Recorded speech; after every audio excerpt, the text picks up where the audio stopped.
All right, hey folks, today I'll be talking about when to make changes and how to actually individualize a client's training. And in this case, how to individualize your training. Before that, thanks for making it onto my channel. If you have any questions or comments about today's video, pop them down below. And if you'd like to work with me on your own physique and strength goals, then there is a link in the description. Now, this question came up from a discussion with a client and a really great guy, Mark. Shout out to Mark. And he asked me, when do we make adjustments and changes to the training? And it's a perfectly reasonable question, and it's a question which I've asked a lot. So firstly, I want to go off on a bit of a rant about individualization and how coaches sell their plans. Coaches often, very often, almost always sell their plans by saying, I will give you a fully individualized routine. And whenever I hear that, I think, BS, because it's something that you have to say, like, it's something you have to say in the industry because everyone says it. But what is the reality? Like, let's say you've just met someone. You've only just met them. You put them through a consultation. So you know a few things about them. You know injury concerns. You know how many days a week they can train, what preferences they have, perhaps some exercises they're not able to do. So you know the minimal amount. So you can individualize to that amount. But in terms of what I refer to as true individualization, really getting to know your client and adjusting their volume totals, what works well for them, what really getting to know their body. That you can only really do after a period of time working with them. And that is inherent in my system, which is what I'm going to talk to you about. So just briefly, my point there is you can only individualize surface features of the program. So how many days per week, working around injuries, preferences, that kind of stuff, what their goals are, of course, right? So there's a certain amount of individualization you can do. Actual individualization for the individual comes after perhaps a block of training. And that is why I believe what I do, and I'm about to explain, is superior because it's built into the system that I use. So let's crack on. Now, I am going to use slides again for this because it is a little bit detail heavy.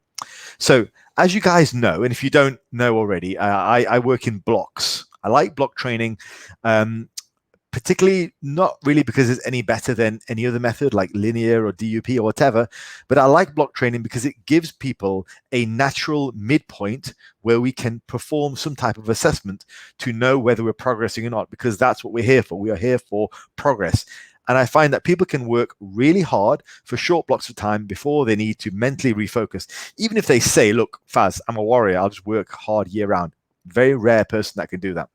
Even if they feel they're working hard, they let their foot off the gas at some point. So I like to work with the psychology of people, and I set people up with 4 to 6 week blocks so that we can deload and we can have some type of assessment to figure out whether we're improving or not. Now, to give you an example, for fat loss clients, it's very easy. How much fat did we lose over the last 4 to 6 weeks? Let's sit down, let's look at that, let's tie together all the factors and see what can we do to improve this if we need to, or if it's going well, great, let's identify what worked well.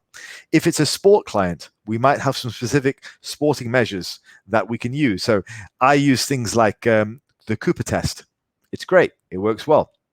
Nothing particularly special about the Cooper test, but if you're doing it every 6 weeks and you're a sporting athlete, maybe you're a CrossFitter or you're a power or you're a footballer, soccer player, whatever, right? Then at least it gives you one measure to test your cardiovascular improvements. So you know where you're at. So every 6 weeks, you're going to have a test, you know where you're at, okay? It at least provides feedback for you as a client and for me as a coach. So we both know we're on the right track. And if we're not, we can then adapt it and change it. That is really important because you can go through many months with your coach just high-fiving you and convincing you're doing a good job. But you're sat there at the end of the 6 months thinking, I really didn't improve that much. Time goes by quickly. Time goes by really quickly. And if you don't do something about it, then if you don't really keep a track of what's going on, then it's quite easy to just, run out of time. I mean, the analogy would be this. Let's say you get, like a regular person, you get paid every month, right? At the end of the month. And you go about spending your money. Okay. You go to Amazon, massive Amazon shopping spree, and you don't ever check your bank account. Right? You never actually sit down and check to see if what's going in and what's going out matches up. You just keep spending and spending and spending. Now, at the end of 6 months, you might be perfectly fine. But if you never check your bank account, you might be massively overdrawn. The bank might be banging at your door, going, "What the hell's going on?" because you're not actually sitting down and assessing what the situation is. So it's the same with this. I like the block system because we can form assessments. So back to the point. This is how a block would look like. It would be anywhere between 4 to 6 weeks, 3 to 5 weeks of hard training, right? Really pushing balls to the wall. And then during the course of those 3 to 5 weeks, I do what I refer to as formative assessment. So every week, we will just discuss how things are going. We'll look at, say, body weight if you're a fat loss client. We'll look at pictures. We'll look at strength gains, all the stuff which is useful for you as a measure, okay? And that's formative assessment. So there's small adjustments we might make during the course of those weeks. And we just look at how is it going week by week, making adjustments where necessary, poking and prodding where we need to. And then at the end of that block, we have a 1 week deload where we do a summative assessment. And that's usually a larger evaluation where we look back at the block and go, okay, this is what we did.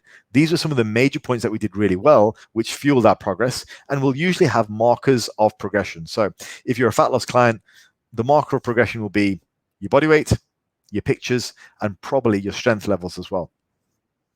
Nice, easy, objective measures that you can use in your summative assessment, your evaluation at the end of the block during the deload to figure out whether you've improved or not. And then for block 2, in block 2, I only make adjustments if I need to, like if there's a problem, that's when I'll adjust. And that goes on for another 4 to 6 weeks with the same type of formative and summative assessment. Now, block 3 is where I make some mandatory adjustments. Block 3 is where I would generally adjust a lot of the assistance exercises. I rarely adjust the main exercise because I think the main exercises for each body part should be mostly similar unless there's a reason to change them. So if, for example, your main movement for your chest is the bench press, you would probably do that for the whole up to 18 weeks. But you might change around towards the end your assistance exercises, like dumbbell bench might move to an incline, it might move to a dip, might move to machine exercise. You get the drift, okay? So mandatory changes by the 3rd block, because by that time you've already done up to 12 weeks of training on a routine which might have minimal to 0 changes because you're just progressing over and over and over again.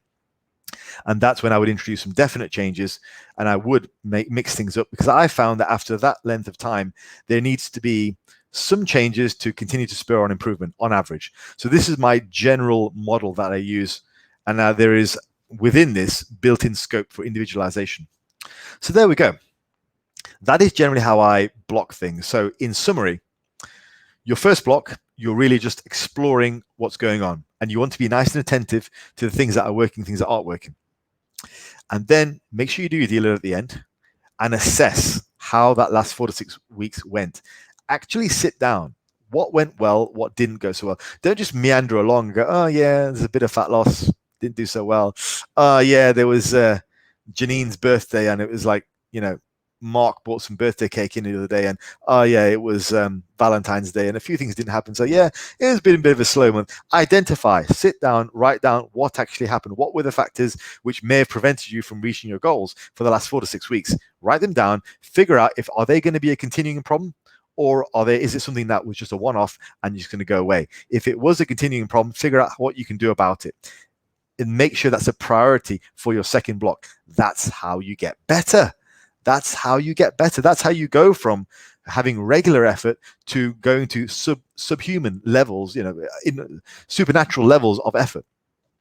That's how you do it. You take it step by step because you evaluate what you did, what went wrong, and you aim to correct that for the next block. This is why the block system is so useful. It's difficult to do that week by week when you're just caught up in the hubble bubble of life. So block system works very well. Then second block should be mostly the same exercises and setup, just to provide that consistency so you carry on improving, okay? Only really in the third block should you definitely make changes. Along the way, you might have made changes based on, factors that came up like aches and pains and all that kind of stuff. But in the third block is when I would mandate some changes just to inject some variety into what's going on. I might not change your main exercises, but I would definitely change some assistance exercises. We definitely wouldn't change your goals. If your goal is still fat loss, we can still go with that. So that is generally how and when I make changes. Hopefully that was elucidating. Like, you have to have a system, I think, because the system enables you to classify when you're making improvements, how you're making improvements, and then you can improve on that over time. I'm a big believer in this. I'm a big believer that you've got to be able to quantify your improvements to then know whether you've improved or not and how to improve for the future. I'm a huge believer in that. I think if you're just meandering along and you're not really stopping and checking whether you're improved or not every few weeks, then you can go months with just sort of sailing around, because then you've got that block. You can compare it to other blocks, you can compare it to other blocks. And this is why I'm such a firm believer in the value of blocks of training. So you can look back and go, what worked well, write it down, and be very concrete about what's going well and what isn't going so well. I'm a big believer in that. I think it's hugely important. If you have been just meandering around for a while and you're trying to do things week by week, but in the end you're just getting overrun because life gets in the way, try and increase the focus a little bit. Try and push out every 6 weeks. Say, okay, every 6 weeks I'm going to stop check, rather than every week. Okay. And also with weekly changes, you can't always actually tell what's going on after a week. You're just settling into a routine. Something comes up in life. Give yourself a decent block of time, but definitely give yourself that block of time. People who try and be on it all the time, in my experience, fall off very quickly. Work with your psychology, work with your energy, give yourself blocks of training, and then relax. And when you're relaxing, do the evaluation and then block it again. Anyway, that is my stance on making changes. Hopefully that made sense. And I will speak to you guys in the next one. Take care.